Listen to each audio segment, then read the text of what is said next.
Hello everyone, welcome back to my channel. আজ আবারও চলে এসেছি তোমাদের কাছে কিছু শেয়ার করতে।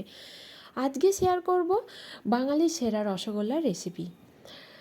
রসগোল্লা তৈরি করতে গেলে ফার্স্টে ছানা থেকে অবশিষ্ট জলগুলো কাপড়ের সাহায্যে বা ভারী কিছু চাপিয়ে তাতে থেকে ছানা থেকে জলটা বের করে নিতে হবে। তারপর ছানার মধ্যে অল্প পরিমাণ এলাচ গুঁড়ো, ময়দা, কিছুটা পরিমাণ আটা দিয়ে ভালো করে মেখে নিতে হবে। তারপর যত মসৃণভাবে মেখে নেওয়ার পরে ছোট ছোট গোল গোল বল করে নিতে হবে।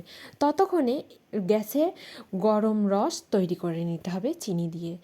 তার পাশাপাশি এই ভিডিওতে আমি দেখিয়েছি দু রকম রসগোল্লা তৈরি করা।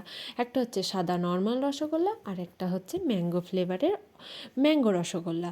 ম্যাঙ্গো রসগোল্লা নর্মালি সাদা রসগোল্লার মতনই হবে স্টেপ বাই স্টেপ, শুধু ওখানে ম্যাঙ্গো ফ্লেভার দোকানে গেলেই ম্যাঙ্গো ফ্লেভার কিনতে পাবে, ওটা কিনে এনে ওটার সাথে মেশাতে হবে, তাহলেই হয়ে যাবে কাঁচা আমের রসগোল্লা।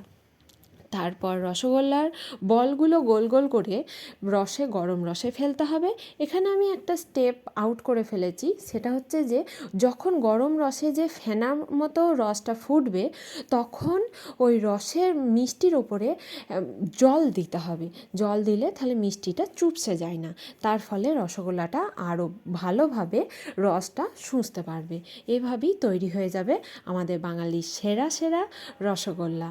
আর ভিডিওটা যদি তোমাদের ভালো লেগে থাকে অবশ্যই শেয়ার করে দিও। আজ এ পর্যন্তই, বাই।